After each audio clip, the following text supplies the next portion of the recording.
Hi, everybody. I'm Lynn Leatherwood, and the president of Story Circle Network, and I am delighted to welcome you today to a roundtable discussion moderated by Ellen Notbohm, who is a former Sarton winner in historical fiction.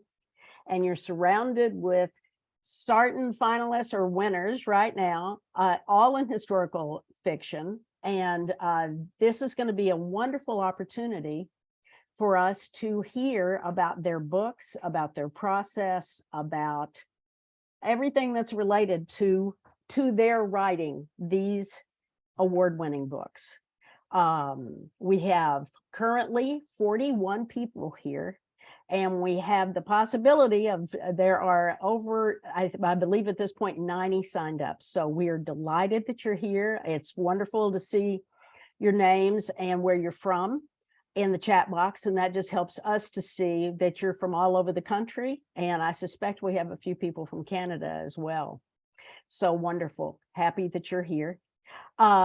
Just in terms of housekeeping, we're not going to allow anybody to speak today in terms of raising your hand. If you've come before to our webinars, we sometimes do that.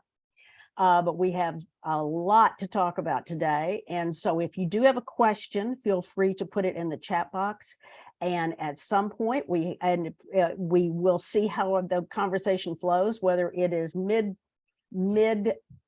session or at the end, then we'll try to answer those questions, but we're going to be loose about that as well, because this is going to be, Ellen has said that she's read every one of these books and she knows a lot about so I think that'll be fabulous for all of us. So I'm going to introduce Ellen, and Ellen, you will take it away from there. Okay. So Ellen Notbohm is an internationally renowned author, and she has a perennial bestseller called 10 Things Every Child with Autism Wishes You Knew, and three other award-winning books on autism. And in addition to that, she has written her widely acclaimed novel, The River by Starlight, which was the 2018 Sarton winner in historical fiction. That same book has won the Chanticleer International Book Awards Grand Prize. Well, no, not that book. That was for Instruction and Insight. So that was your autism book. But also the Western Writers of America Spur Award for Best First Novel. That's excellent. That's nice. Best First Novel. Independent Publishers of America Gold Medal for West Mountain Regional Fiction, and that book has also been named to the Grand Prize shortlist in Montaigne. Is that how we say it? Montaigne Medal finalist list for the Eric Hoffer Books Awards. Anyway, so Ellen is also a popular book editor and a writing coach, and has quite a few people that she has helped who I'm sure have benefited greatly from her guidance. So Ellen, at this point, I'm going to turn this over to you, and I will go away and look forward to learning a lot from you and our other panelists. Thank you. Oh, thank you, Lynn, our fearless leader. And every one of these books that we're talking about today is probably equally as decorated as mine. But I have to say right off the top that I'm the luckiest moderator that ever lived, because all of you have names that even I can't possibly mess up. And coming off of many panels with a name like Notbohm, that is not something to be taken for granted. Anyway, all your books are superlative. The settings, the characters, the nuances, just jaw-dropping, and it was my privilege to be able to read them as the historical fiction coordinator for the Sarton Awards. Jennifer, your book I have most recently read because that came before my time, and it was just an utter pleasure to catch up on that too.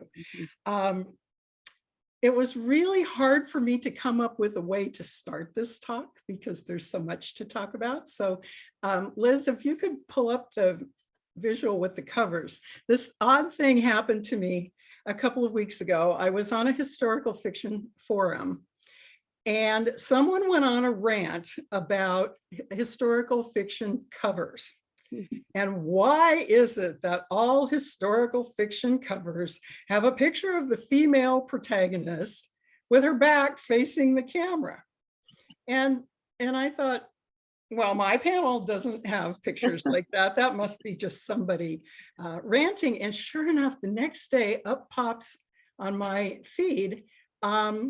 I don't remember whose award program it was, but it was a historical fiction award program. There were 6 finalists, and I'll be darned if every single one of those covers was a woman with her back facing the camera. And I thought, oh my, there's a trope that we're not going to do. So for all of your incredibly unique books and incredibly unique covers, let's start there. Celia, Blue Desert, I'm going to start with you because if you look at this cover, can we get Celia in her cover? This cover is like, I took it out of the box when it first came to me and I said, whoa, these people are looking straight through me. So where's Celia? There she is. So Blue Desert is the story of a British family that goes to Morocco, colonial Morocco in 1910. A young girl, Alice, is involved in an accident where she is kidnapped by one of the desert tribes, the Tuareg, if I'm pronouncing that correctly. And she ends up living with the tribe for a number of years and eventually returns to England, leaving a secret in the desert, which I will not reveal unless you want to as part of this discussion. But I was very taken by the fact that the Tuareg with whom she goes to live are a matrilineal society where the men are actually veiled and the women are the property owners, and it was an entirely different dynamic than British society that she came from. So my question for you is, to open this, is I could not help but draw a parallel between your book and News of the World. Oh. The girl is kidnapped by the Kiowa Indians. And in fact, even though she's returned to her white society, she's never quite that again. And your protagonist, Alice, strikes me as a woman who was never quite comfortable after she left the Tuareg and went home to the moors of Devonshire, England, which had this very Hound of the Baskerville feel to it. What is home? That's the question at the center of my book. You know, what is home? Is it where you were born and raised, or is it where you fully came alive? And I think for Alice, the desert is where she came alive. And I think that's what she struggled with the rest of her life, is where is home? And particularly given the decision she had to make when she left the desert, which we'll leave as a secret for the moment. I do thank you for mentioning News of the World, because I loved that book. And I actually thought about that book a few times when I was writing Alice's story. And I also just want to mention about the cover that this is a John Singer Sargent sketch that was done in northern Morocco at the same time that Alice was in the desert. So it was just my designer found it, and it was just a gift to have found this. So I believed that your cover was Abu and Alice. Thank you. I believe it too. Wow. Okay, continue. No, that's, well, your question was about where is home, and I think that you were right, that she was not comfortable in the world that of Edwardian England. And the other thing that I loved about writing this, I've always been fascinated by that time period, the First World War, because the entire society was upended and restructured.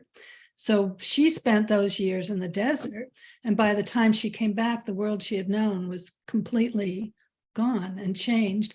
And then Martin, her husband, in England, when she returns, both of them had been through this catastrophic change, and I think that their whole worldview was changed for both of them, and that's so, where they connected. and so it's just the way that you described the Sahara, which most people think of as this vast emptiness, and yet it's not empty at all. And I found myself wondering through the book, did she go there? I mean, with my book, I visited and visited and visited the places I wrote about like 6 times. And I know that's not the norm, but this is Africa that we're talking about. And Margaret, get ready, because I'm going to ask you the same question. It's Africa. And I kept wondering, did she go there? How did she describe this? And then I think later I learned that you did go there, and that when you did, you found you had to change some of the book. I did. Am I remembering that correctly? Yes. I stayed as a, it's a work of imagination. So I did not want to go there until I did a lot of research. I watched a lot of film about Africa. I read. But so when I finished writing and I knew I had the story, then of course I needed to know what it smelled like, what it tastes like, what it really was like. And I went on a 2-week adventure tour. And in the book, I had her leaving Marrakesh and ending up in the desert. Well, there's this mountain range between Marrakesh and the Sahara. So I had to kind of figure that. But the biggest change, so anyway, when I did get to the desert, it was, I don't know, maybe in another lifetime I lived in the desert. It was everything I had imagined. It's this complete open space and solitude that we just never get to experience. It was, I still just love it. And then it took me a long time to write this book. I put it in the drawer a few times. And at one point I lived in Botswana for 2 years, which is a desert culture. So when I came back to the book, I had more of a sense of tribes and it's not the same as the Sahara, of course. But I think what fascinated me the most was that here was a culture that Sahara is larger than the continental United States. And it's, our image of it is nobody could live there. And here's a culture that had managed to survive and thrive there. Not anymore, but that's another story. But yeah, I did go to the Sahara. Amazing. So while I want to do, briefly get to everybody first, and then we'll come back at length for some things. But Margaret Rodenberg, your book is Finding Napoleon. And you have an impressive resume. But the one thing you left off of it is magician. Because I opened this book and I don't know much about Napoleon. And in fact, I asked around a number of people, do you know much about Napoleon? Would you read a book about Napoleon? And one of my friends says, he's the guy that kept pushing the kids off the water slide in Bill and Ted's Excellent Adventure. No, I think we need to get into a little more depth than that. But Finding Napoleon is the most unusual premise of anything I've ever read about Napoleon. I can't see Margaret, by the way. Napoleon started a novel and you decided to finish it. And the reason I call your writing magical is because given this subject matter that I didn't know much about and didn't know if I cared about, I opened the book. It is written in the perspective of his last mistress at the end of his life. And at the end of the first page, I am so hooked. I am so hooked. How did you do it? Well, I appreciate that. There's Finding Napoleon. So I do appreciate that introduction. So, I think it goes back to, I first became interested in Napoleon when I was a kid, and I lived in the south of France. My dad was in the Navy, and we lived there for a couple of years. And that's what got me interested in French history, in history in general, in the French language. And it was the introduction to who Napoleon was. And it gave me, I think that's a very formative time of your life, and you're as a young teen. So then you jump forward like 40 years, and I read about the fact that when Napoleon was a young man, he had tried to write a novel and he'd never finished it. And he basically had written the story concept in over about 15 pages by hand. And he kept that with him all his life. And it was this young soldier's story of love and betrayal.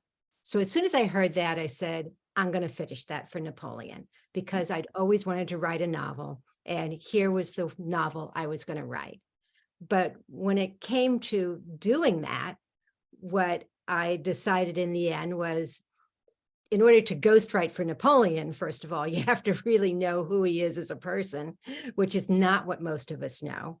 We know he's like a stick figure to us, particularly to Americans.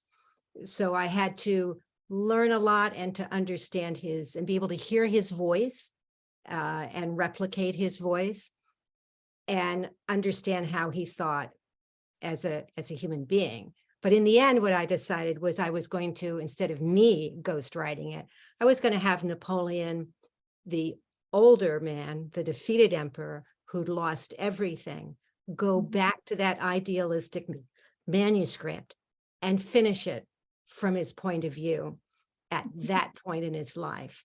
So while it does have, and you said it's written from the point of view of his last lover, part of it is, there's a section throughout. It's written Right, part of it is in point of his, view. right, is definitely in his. Right. But he's doing the writing of his novel while he's in his final exile on the island of Saint Helena, which is in the middle of the South Atlantic. And that's the last place where he was exiled. And I'll just give you a little. Well, that's why I was saying There we're you go. jumping from Celia in Morocco to Saint Helena. Right, right. I had to so go look it he's up. right over here. And by the way, Celia, I've spent the night in that desert outside of Morocco too. It's wonderful. The stars are what you remember more than anything else. But to get here, this is where he is. So I had to fly to Cape Town, South Africa, and then take a transport ship 5 days to St. Helena Island in the middle of the South Atlantic. We stayed there 9 days and then went back. So, and I don't think most people know that that is the way that Napoleon's life came to an end, was in this exile on an island off. I was telling somebody about it. I said, it's like this tiny island off Namibia. So they said, Right. "Where's Namibia?" Yeah. It really, truly was the middle of nowhere, which is exactly where they wanted him to go. And it still is the middle of nowhere. It still is the middle of nowhere. But And it didn't even have an airport until 2018. And when I went there wasn't an airport yet. But about 4,500 people still live there. But so what's important about it was that that's where they still have the places where he stayed. and his grave. And his first grave. His They moved first grave. to Paris 20 years later. Okay. But the original houses, and I'm sure it's true probably for all of the historical fiction people who are on here and who are listening in, when we go to a place, we feel the people who were there before us. if you're a historical fiction author, I think. And that's what I found on St. Helena, was the essence of what he was like at the end of his life. So I was thinking, actually, I will get to Jennifer in a minute, but I was thinking of Jennifer as I was rereading the end of your book, Margaret, and that Jennifer has a really impressive resume. Actually, you all have impressive resumes. But one of the things on Jennifer's resume is that she was the interim CEO of the Newman's Own Corporation. Okay. And some years ago, I was talking with someone, I don't remember the conversation, but basically what they said was that young people don't know Butch Cassidy and they don't know Cool Hand Luke, and they think Paul Newman is a salad dressing guy. Okay. So that got me thinking about point of view. And the way that I'm relating this back to your book, Margaret, is that this portrait that you've created of Napoleon as a tender father who misses his young son and is willing to do anything just to see his son again. That's not an image of Napoleon that I think most people have. And they have these other kind of incorrect images of him as being this little short, insecure man, where I think you pointed out in your notes that he was of average height for his day. And so here we have a novel in his point of view, and also in Albine, that I pronounced that correctly? Yes. His mistress, who is not always admirable or likable. No. But it belies the idea that we can't have a sympathetic man in a woman's novel. And I just think it was masterful. But I hope that it also came through in the book that Napoleon was a very complex person. Very. Who is many of the things that you think he was, but he's much more. And that, so he was both ruthless and kind. He could be very ruthless, but he also forgave so many people who betrayed him over and over in his life, who came back and betrayed him again, and then he forgive them again. So he was many, many different things. And that was part of what my goal was to understand all the different aspects of who he was, because he was also a kind father. But I don't but want he to also not, was a man of his time as well. and I don't want to not talk about Albine, because there's our female protagonist of this novel, but she did not make it easy for any of the men in her life. Her life was not easy by itself, but I was very struck, and I hope I'm not giving anything away at the end of the novel, but I mean, at one point in the novel, Albine's husband offers her to Napoleon as a mistress. And Napoleon says, well, thanks, maybe not right now. But then, of course, things transpire. And at the end of the book,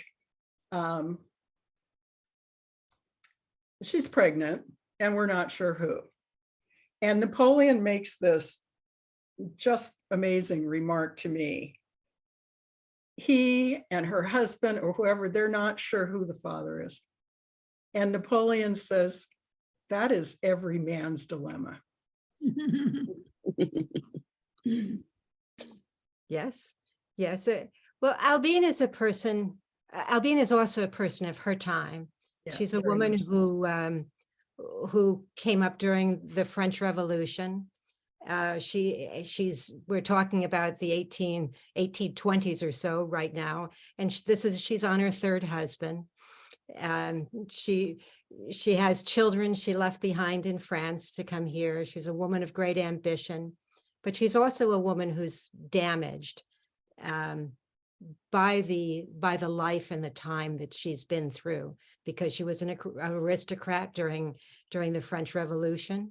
She suffered. She didn't know what her future was going to be. So one of the little things that she does in this is that she's afraid of being hungry again. So even though it's many years since then, she always carries a crust of bread in her pocket. And she's really a person who's looking for love and security. And she's not sure whether you find security with the very powerful and rich, or whether you find security elsewhere. So that's the choice she has to make in the book, and who she may have to betray in order to get it. So isn't that a choice that women throughout time have had to make? Yeah. And is actually I personally love it. pretty good segue into talking to Jennifer about Child Bride, which I do have my copy. Oh, great, yes. Here. Okay, so Child Bride was our 2020 Sarton winner. And this was the only book that I had not read before this panel. So I had the pleasure of reading this. Great. And knowing it was a winner, okay? The other books I read, I did not know. Kathleen was our 2021 winner, and ironically, her book was the first book I read as Sarton Historical Fiction Coordinator. And I thought, whoa, if they're all this good. But then, of course, and then the second one I read was Margaret's book. So I'm like predisposed to Sarton books being this good. So I read yours, Jennifer, already knowing that it was a winner. And that was a different experience because your book opens very quietly.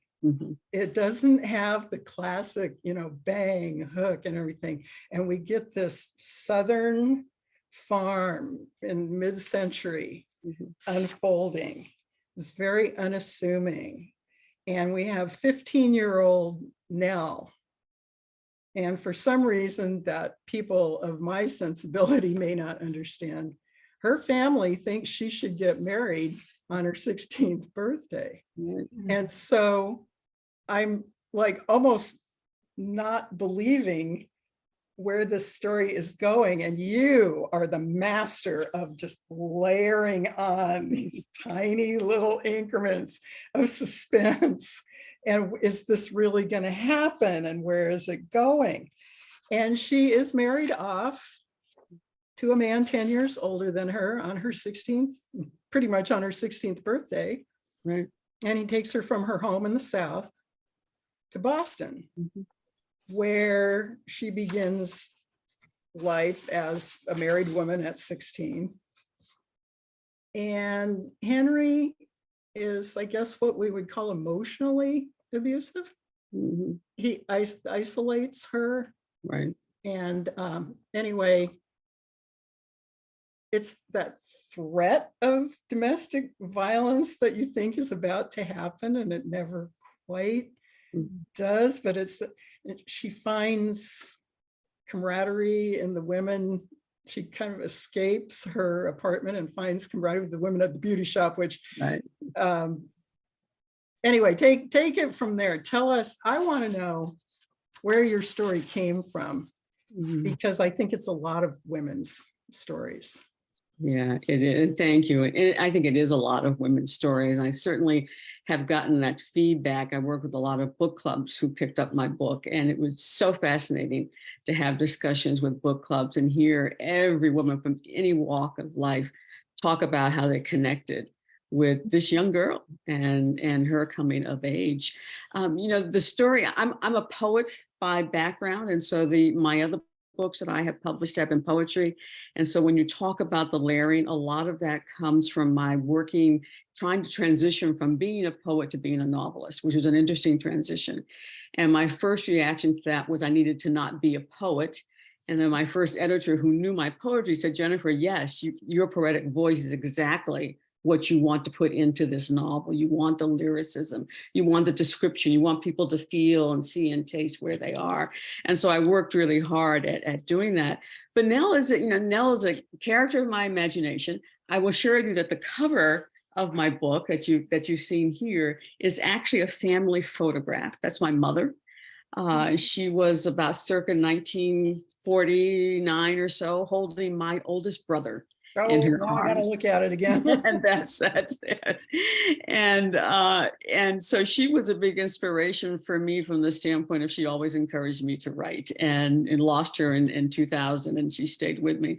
So that was my inspiration, and thinking about, what was in the era when she was coming up, what was the world like? Now, she did not grow up in the South. She grew up in New Jersey. For us, we thought that was the South, growing up in Boston.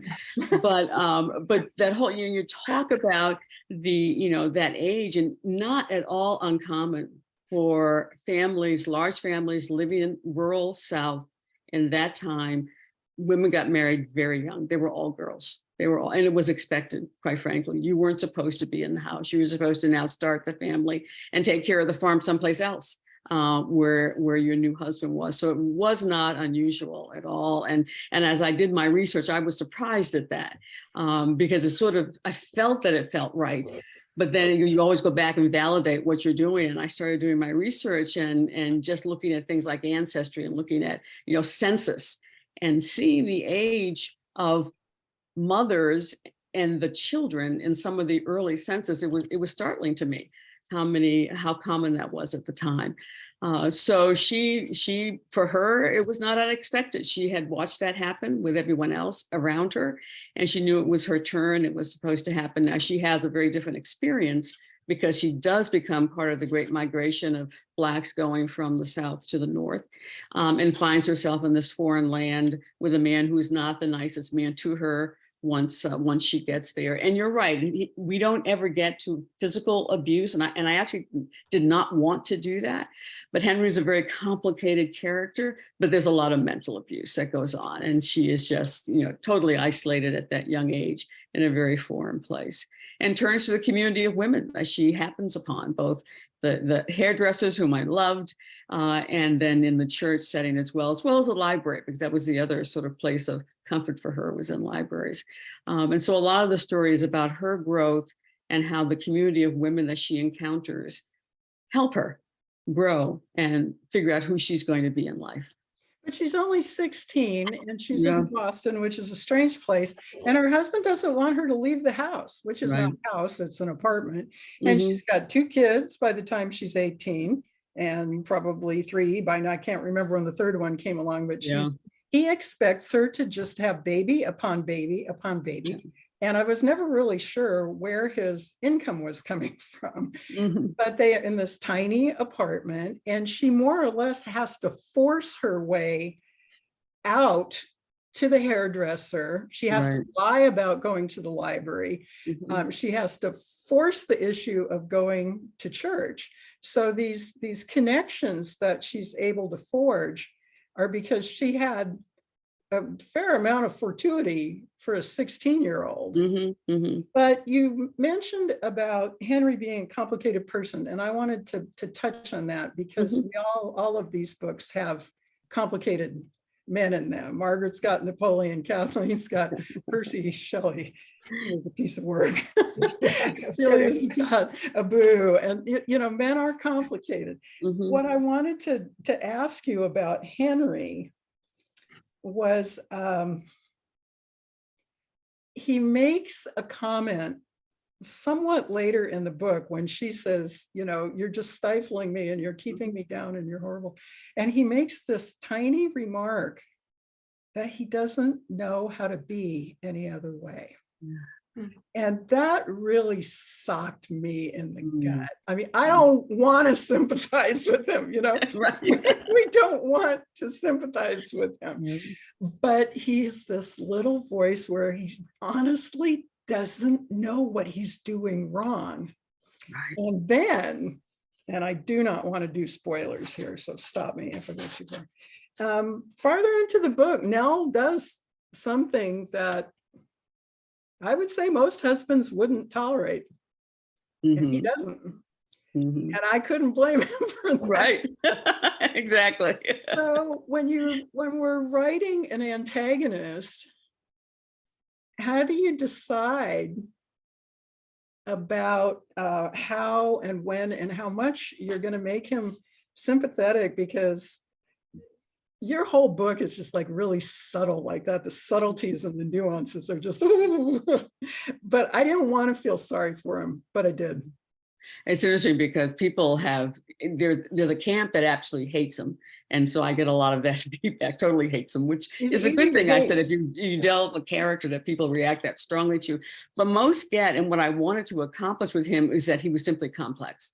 And he was just a character that he was over his head in so many ways. And you think of the first woman that he was his friend back home, Miss Parker. She was over his head. He was an educated woman. You know, now his wife loves books and she loves to read. She's sort of self-educated. He's not at all any of that. He works with his hands and that's what he wants to do in life. And so he was over his head so much with the women that he found himself with. And he was doing the best he could. He was just doing the best he could, trying to figure things out. So you don't like him, but some people recognize the complexity to him. And I think the statement that you just made about what he says really speaks to that he's like, I don't know what to do. You know, I just don't know what to do.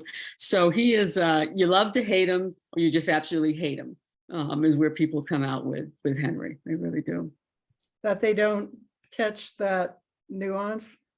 Oh, no, I think they do. And I think that's why I say people, they hate him, but they don't want to. And so they have that moment when they feel like there's something about him that is good, but it's just not very visible to the reader. It just doesn't come across. And I think people sympathize so much with Nell that it sort of mutes anything that has to do with anything he may have done that was positive. He doesn't do a lot that's positive. I mean, in the overall scheme of the arc of the story, you know, he's not a good person at all, but he's a complex person. So you don't totally write him off as being a villain, even though he does some villainous things. The other big subtlety in your book, Jennifer, was, so we've already given away the fact that Henry never does resort to physical abuse. The abuse is mental. Right. But the world in the mid-century, America was a violent place for Black people. And underpinning your story, we learn about Emmett Till. We learn about the Mississippi church bombing. It's that violence is there, even if it's not happening directly to Nell. Right.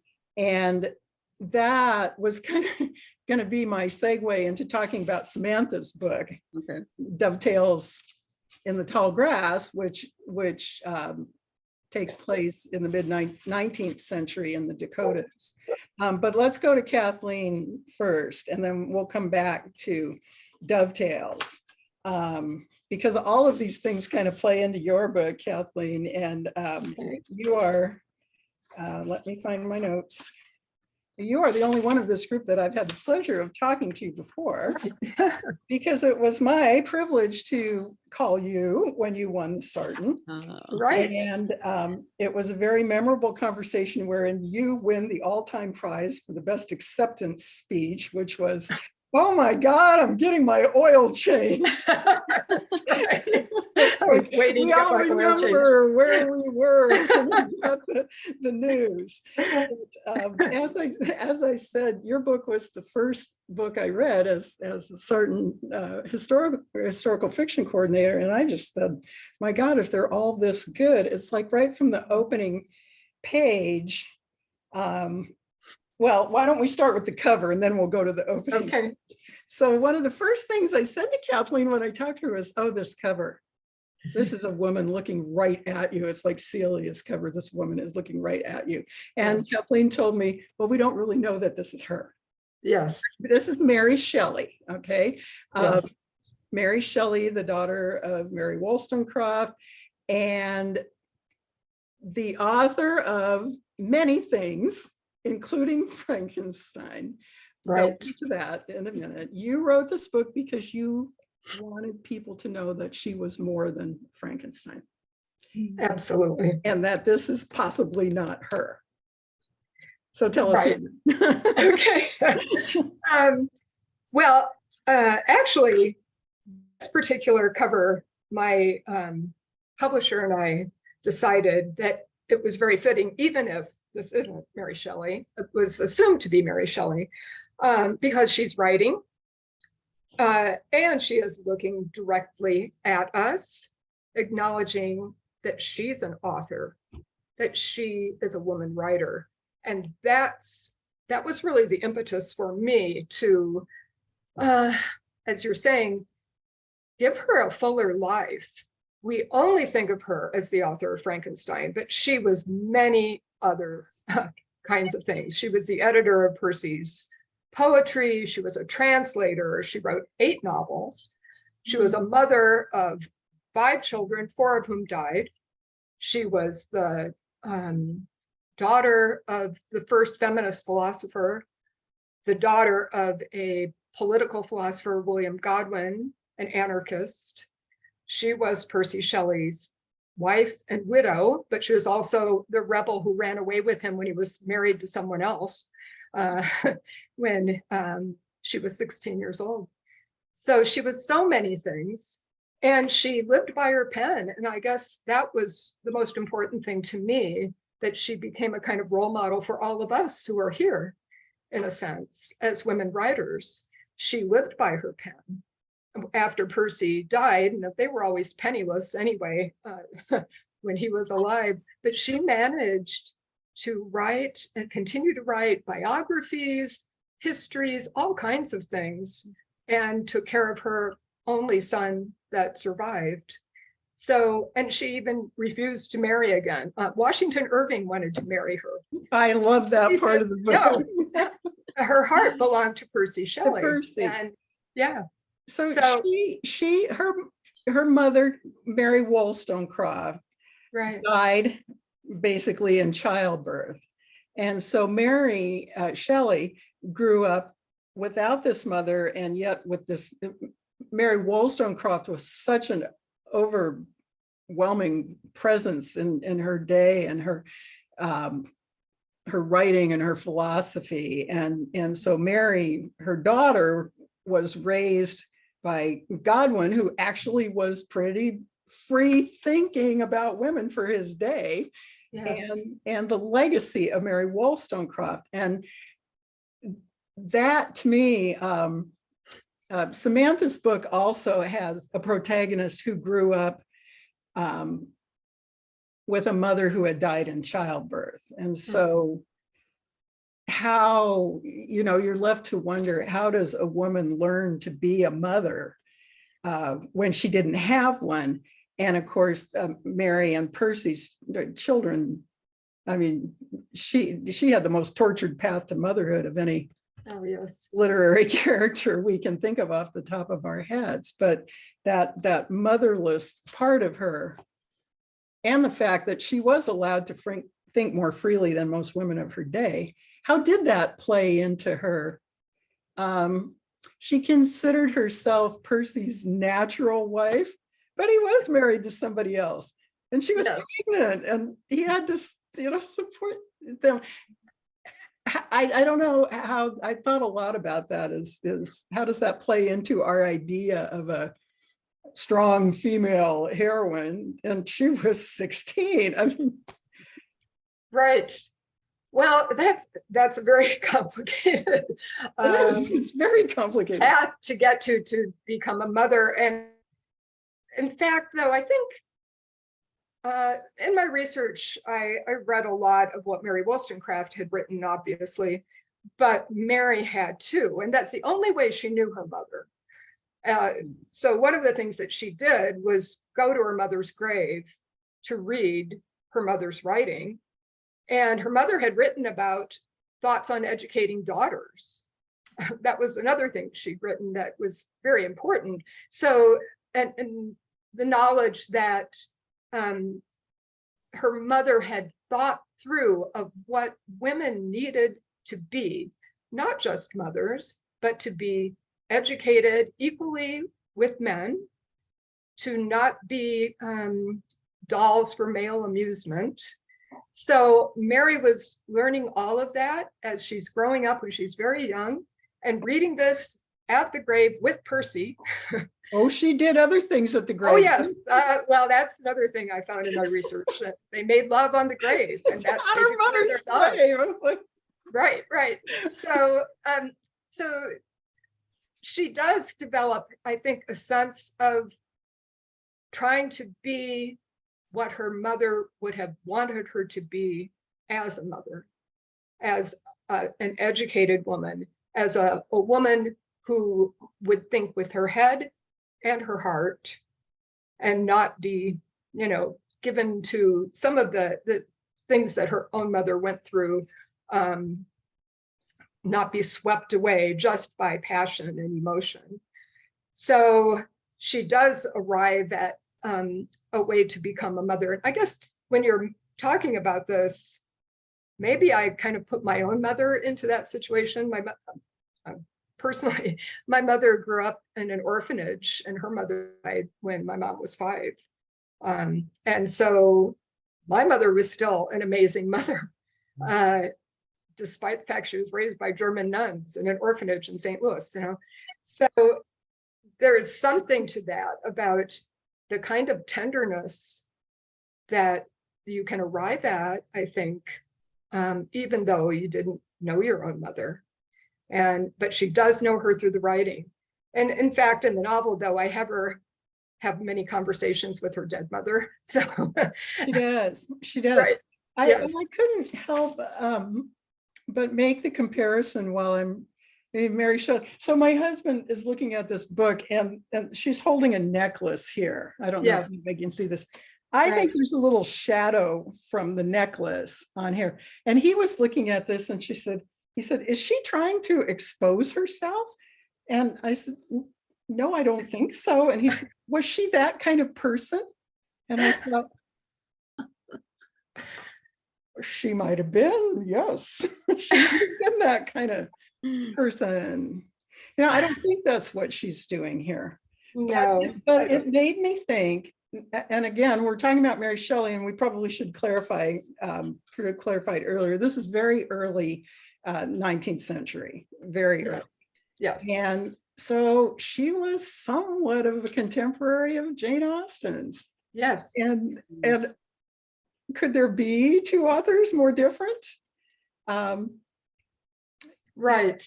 And Margaret's book is also early 19th century, and you see the choices that women had to make.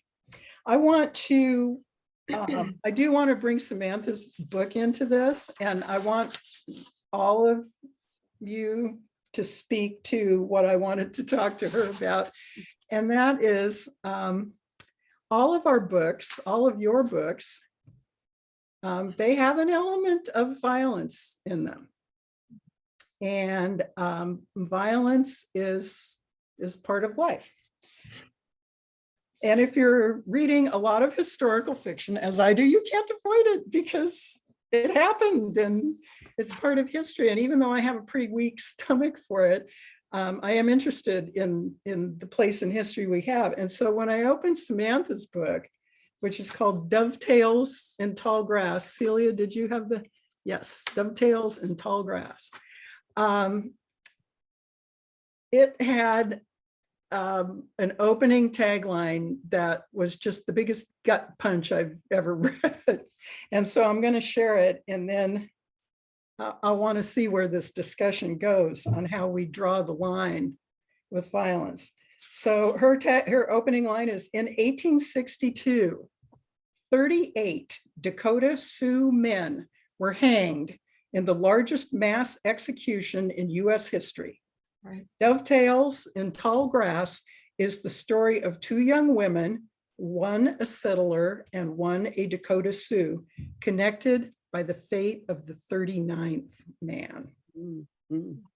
And I'm like, I'm hooked, even though that is like, that one sentence had my blood boiling so hard it was coming out my ears. So how do you determine when you're writing your novel, where's the line with violence? Because I have read, and you all have read too, you're all Sarton finalists. You can see the rubric on the web and how we judge Sarton books. And we ask, is there gratuitous violence in the book? because we know that real life is going. We have never had one that I had to DQ for gratuitous violence, but there have been plenty of them that were just stomach churning. So who wants to talk about the role of violence in women's historical fiction? I'm curious. We're not jumping into that, are we? No, you're not. I mean, come on.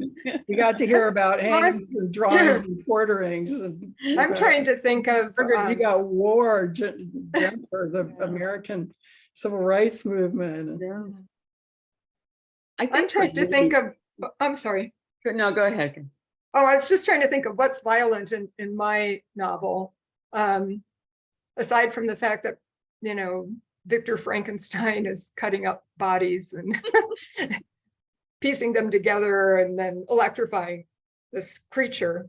And I guess the fact that Percy drowns too at the end of the novel. I was thinking more of how she was describing how criminals, or whatever you want to call it, were dealt with. And in early Europe, there was all kinds of brutal ways of dispatching people. And talking about her mother's life during the French Revolution. Yeah, I mean, if we don't want to talk Basically. about this subject, we can move on. Yeah. I just think that, and especially violence against women, is just something that comes up so frequently in contemporary fiction. I think we It's see not it, new.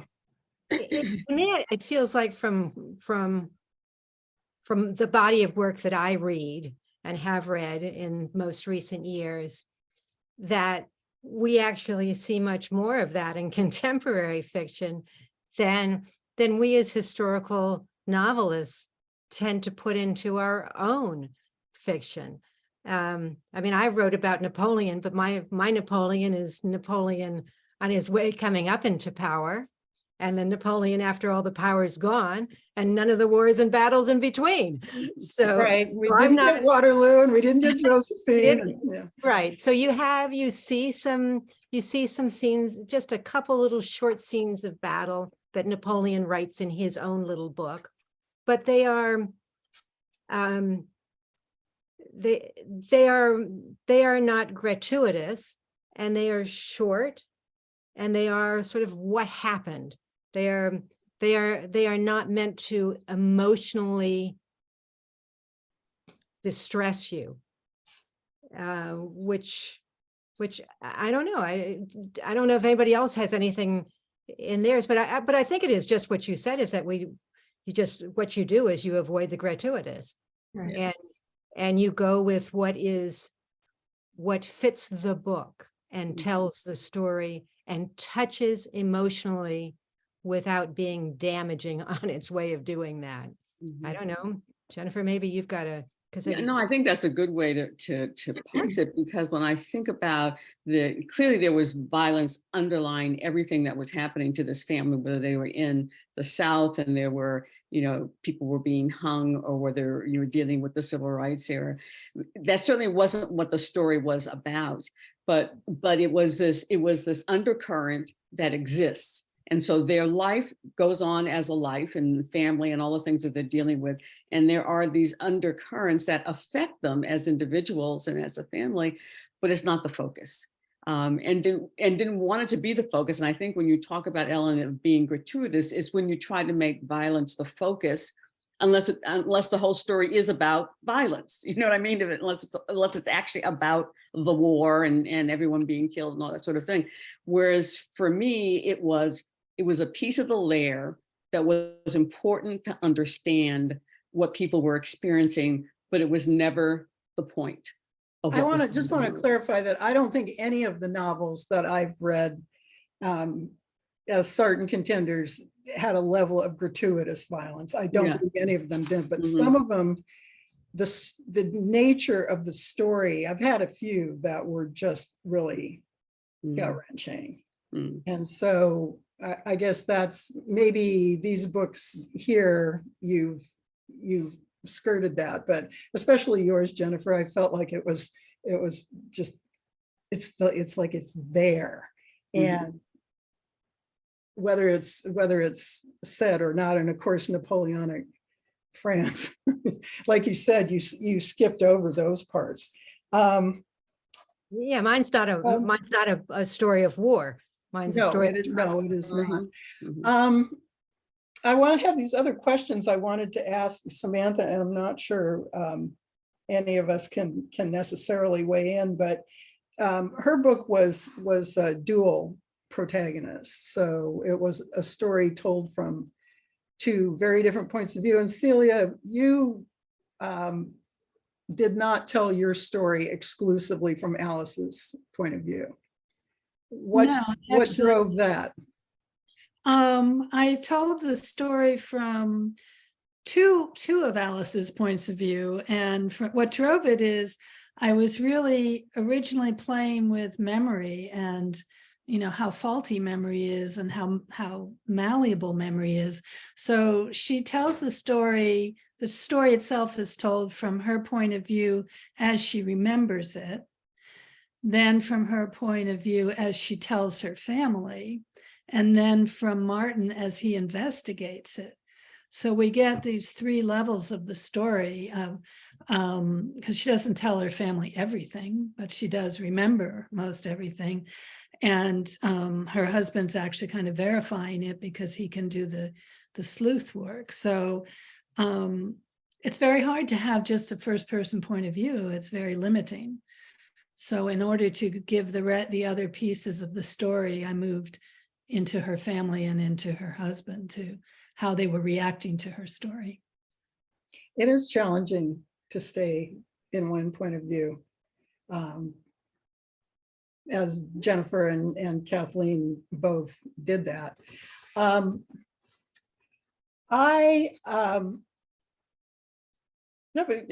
couple more general things that I was pondering as I pondered the 5 books and whatever similarities they might have. This is a real curveball, but I've been thinking about it and I don't know where to go with this thought. It's Women's History Month, and this is the Sarton Women's Book Awards, and we're talking all month long about women's history and strong women protagonists and women authors. And one of my favorite novels going back 20 years is an Irish novel about a protagonist who is not strong. She's not strong. Maybe she realizes that by the end of the book, and you hope there are better things ahead for her. But shouldn't we make room as women supporting women for stories about women who are not strong? I've gotten that feedback that Alice is not strong, my character. I think she is ultimately, but she made some really difficult choices that some people wouldn't go with. And I think of all these books, because I've dipped into all of them, these are complex women who, they're strong when they need to be. They're, this life doesn't build us strong to begin with. It's not, don't think I'm being articulate here, but. No, you are actually being very articulate, because one thing I touched on earlier that I really would like to talk more about was the contrast between the British colonial society and how they treated women and what they expected of women, and the Tuareg tribe, who had a really different view of what women should be in a society. Well, the Tuaregs, the women were it was actually, I think I read, maybe it was Nathaniel Philbrick, but on Nantucket, that when the whalers were out, the women ran the world on the island while they were all gone. And this was kind of the way it was with the Tuaregs. because they were nomads, and the women stayed in the camps and the men went out on the caravans and crossed the Sahara. But then when they came back, the women were still running the show and had a lot more power. I think that the men were,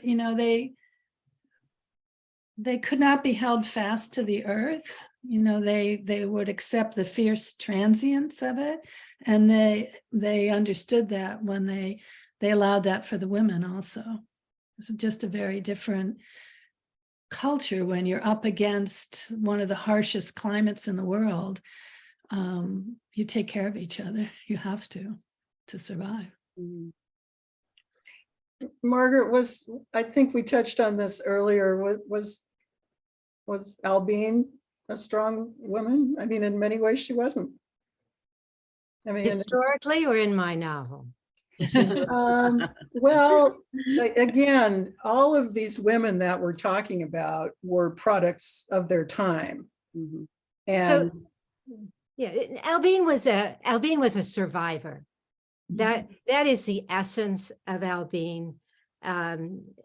Certainly in my book, less is known about her than about almost any of the other characters in my book, where I had much more historical fact to deal with. So I was a little more free with Albine to be able to do some things in her personality. But I still believe that I captured what she was as a survivor, and someone who took agency on herself to make her life happen.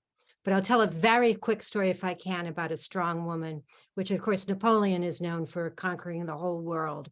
But when he even was just on the verge of crowning himself emperor, whose approval did he want above all?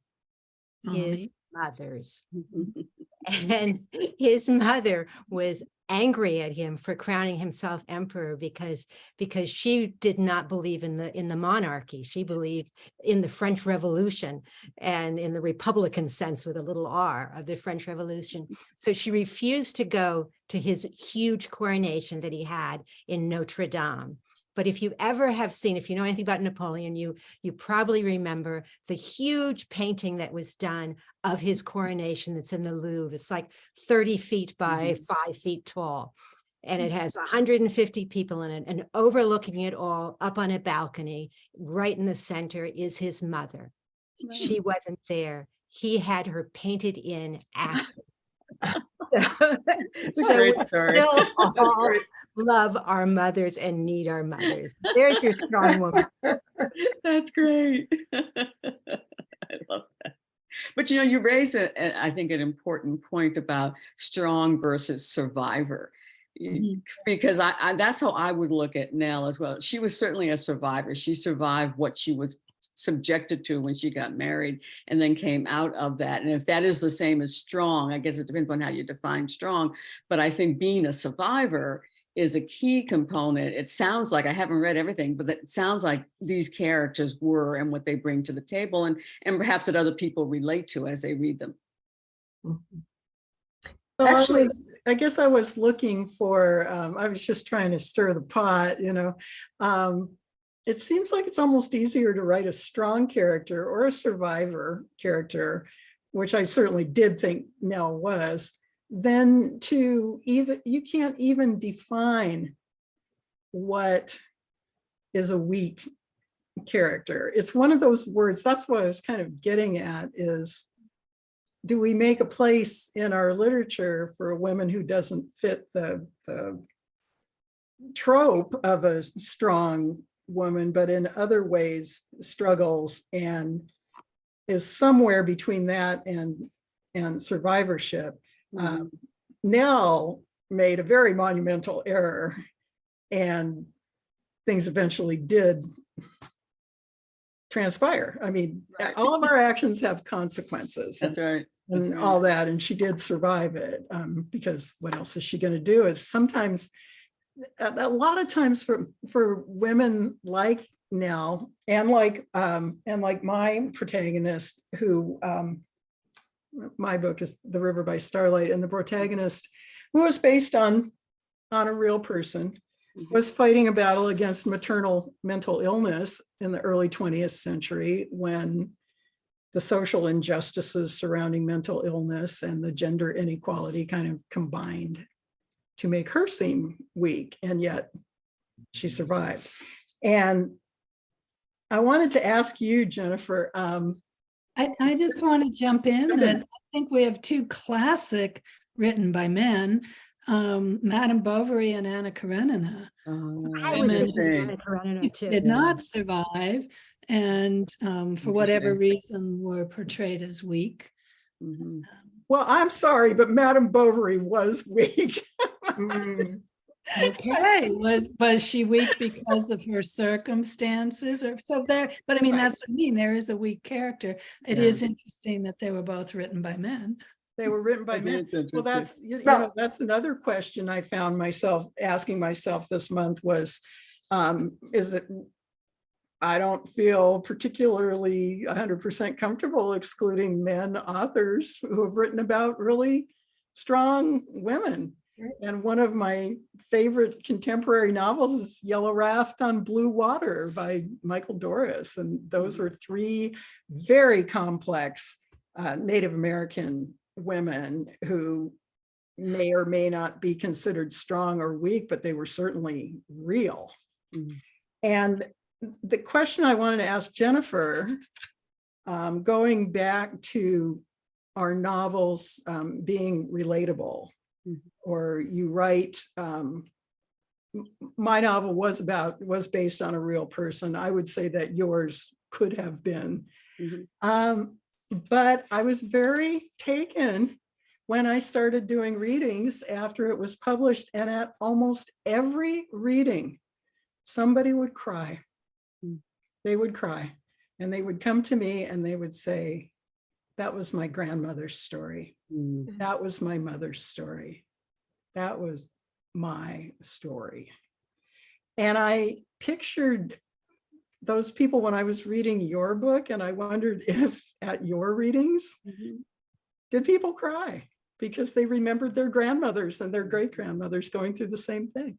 Exactly. No, I got a lot of that from people, men and women, quite frankly, which is interesting. So I had a lot of, male reviews who read the book, but definitely people related and felt it, that particularly the family relationship, because that's a big part of the story, is the power and the importance of family. And there's the specific family that is the siblings and the parents, but then there are all the sort of tributaries of families where you make families through friendships and through churches and things of that nature.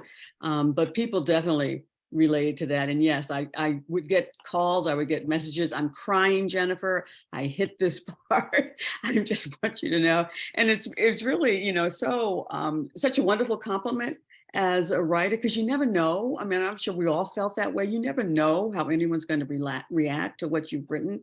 And so when people would give me that emotion as feedback, it's like, oh my goodness, okay, this worked, this worked, they're connecting with us. So yeah, I did get a lot of that kind of feedback. People did relate.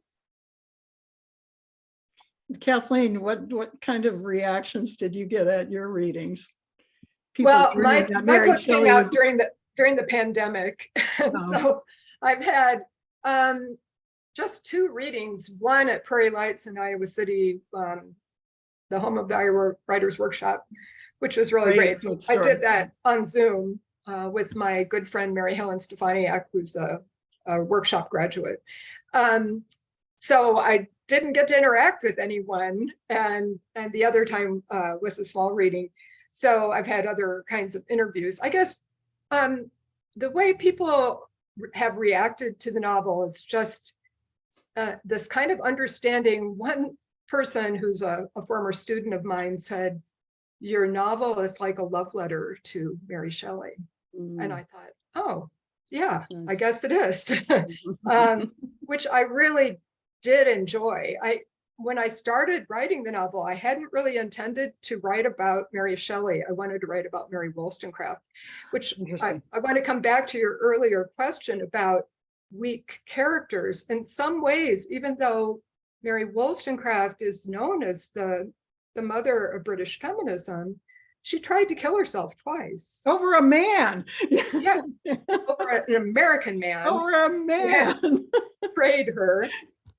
She threw I herself didn't know off that, by the the way. bridge. Right. I did not know that. I thought I knew about Mary Wollstonecraft, and I did not know that. And I Well, that was Jobs all of now. what was written in her memoir by her husband, by William Godwin.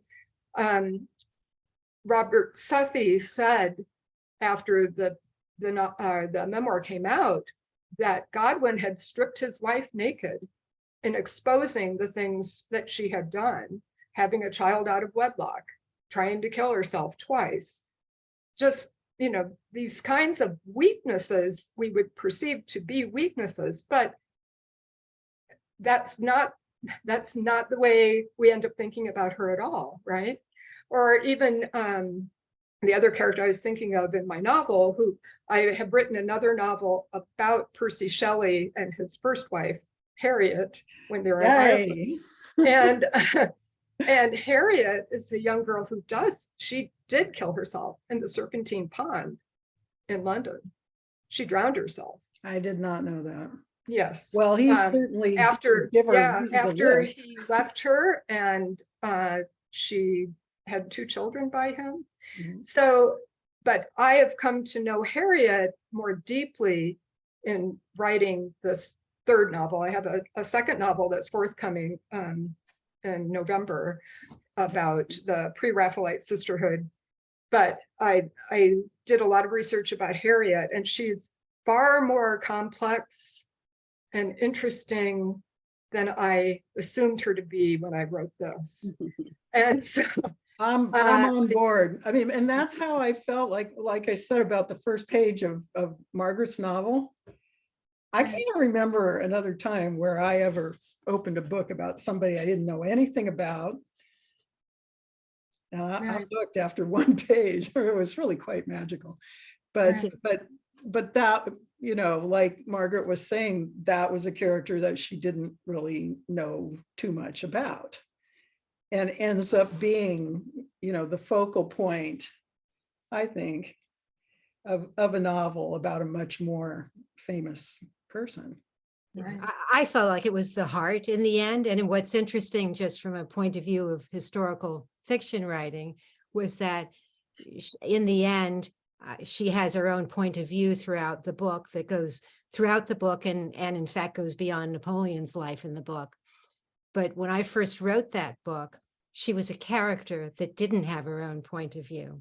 Oh, interesting.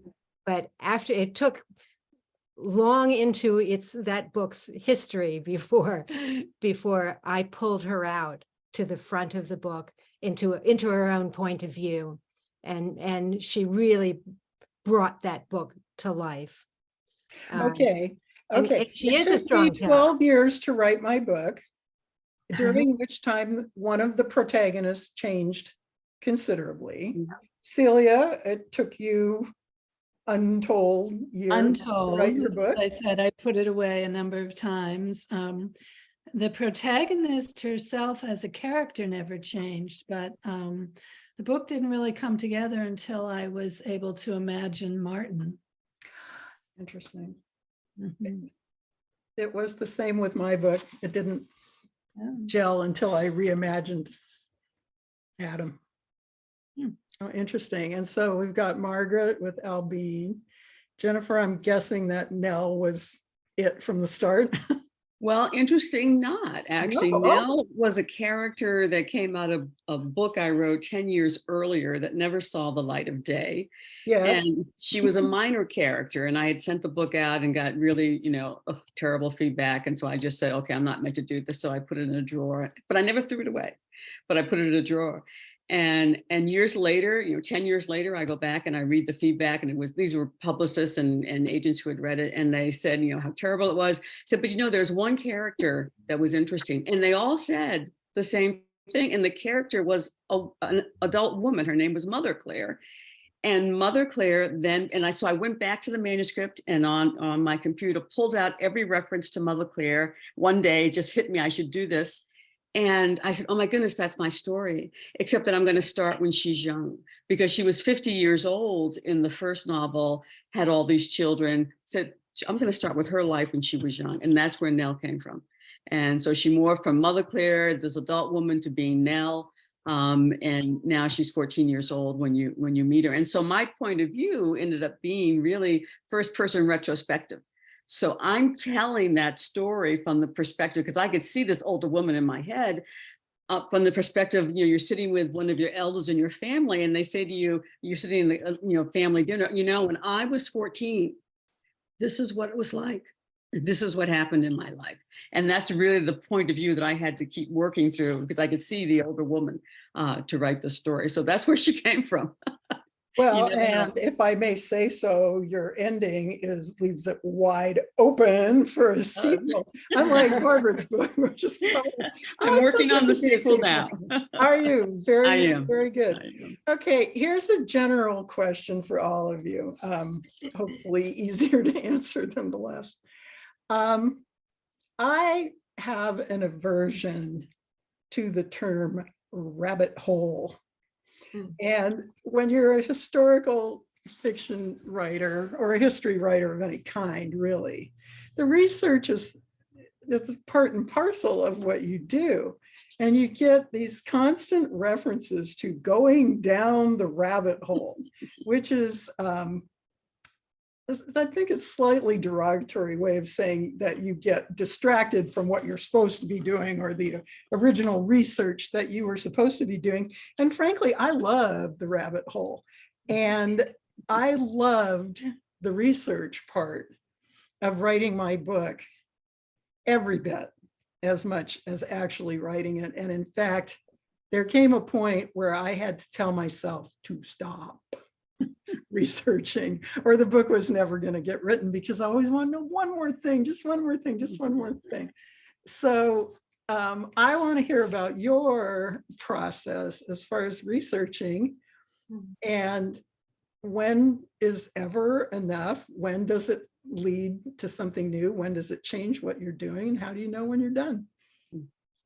Anybody jump in? I'd just like to jump in with Samantha's book, because I was so intrigued by how she put her research up front, saying, I'm not a native, and was very clear about what she did. And I think she and I had similar situations. I wish she were here that we could talk, because I'm writing about a culture that I'm not part of. And so I'm probably one of the few novels that has a bibliography at the end.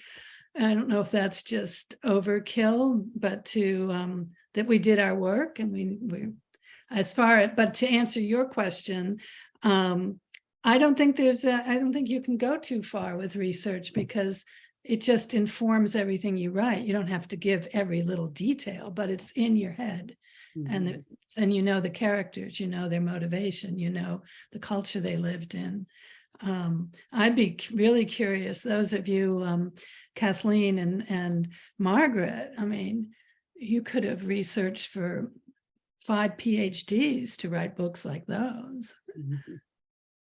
Well, I was a scholar before I became a fiction writer. And so I was a professor, and that really, writing historical fiction is just this whole other layer for me, having written scholarly books before.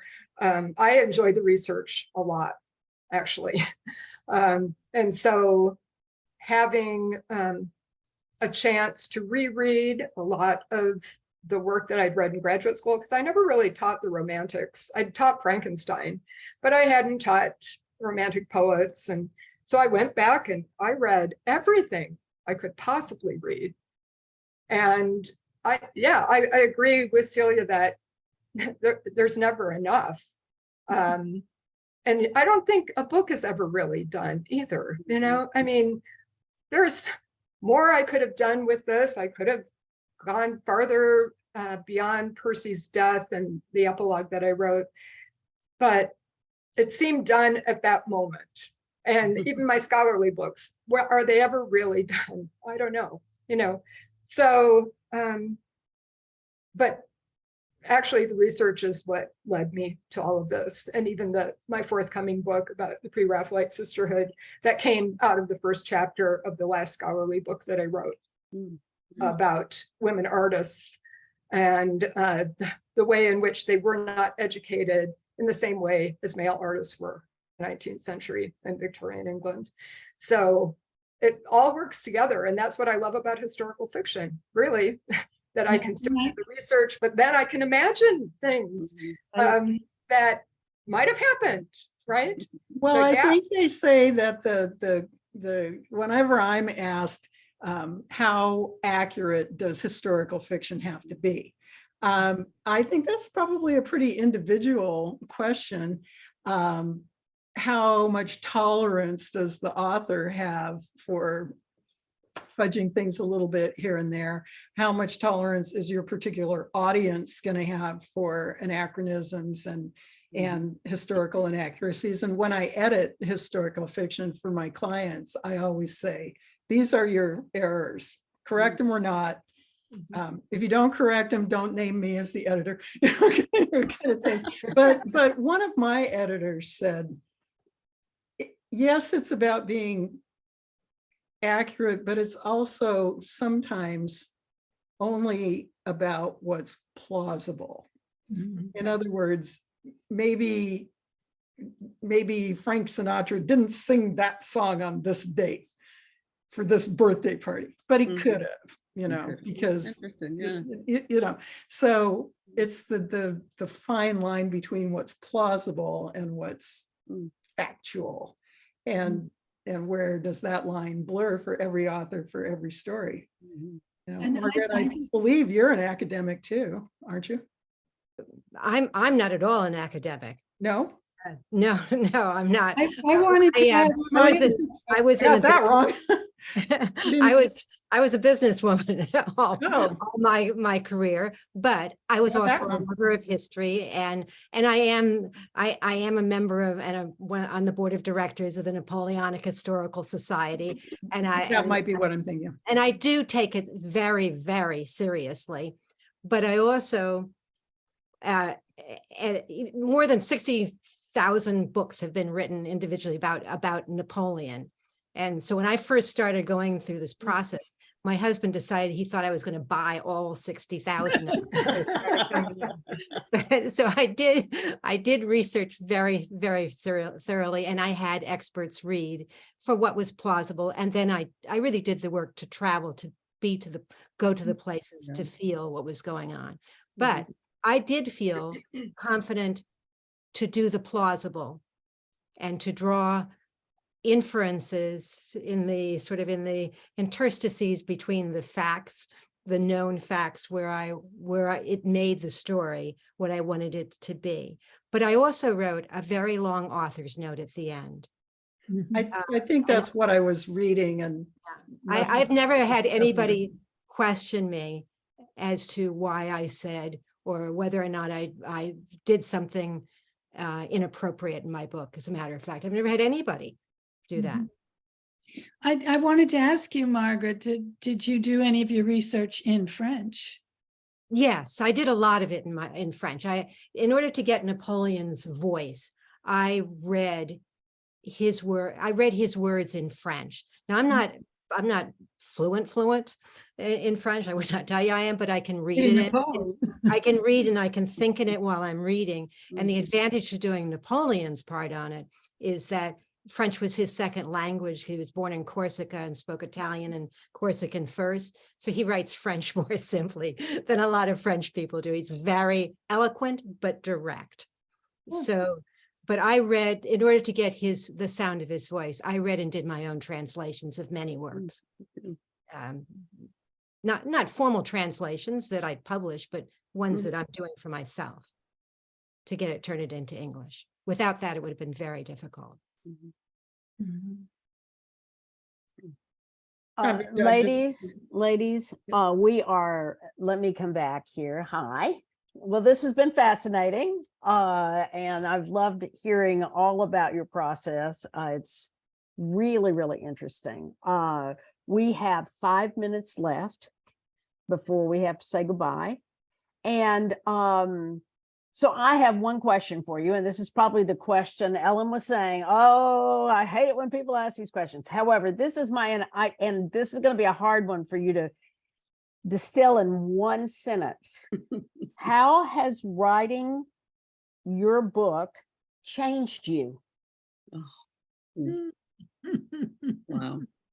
So I would like to know that, and then but make it fast because then we have to wrap up. Okay, so go ahead. Don't know how to answer that. It has been just an amazing experience, and it has opened up a world for me. And I'm a reader, but to have written this and to get the kind of reaction, it's just opened up a new world. It's been wonderful. I think I learned that I'm a storyteller. I didn't think I was, and sometimes I think about George Eliot, who wrote Middlemarch and many other great Victorian novels, and she didn't think of herself as a storyteller either, and yet she wrote the greatest novel, I think, in the English language. So I'm kind of beginning to believe that I'm a storyteller.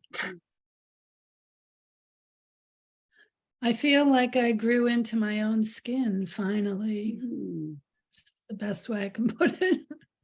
Oh, that's a very lovely thing to say. Mhm.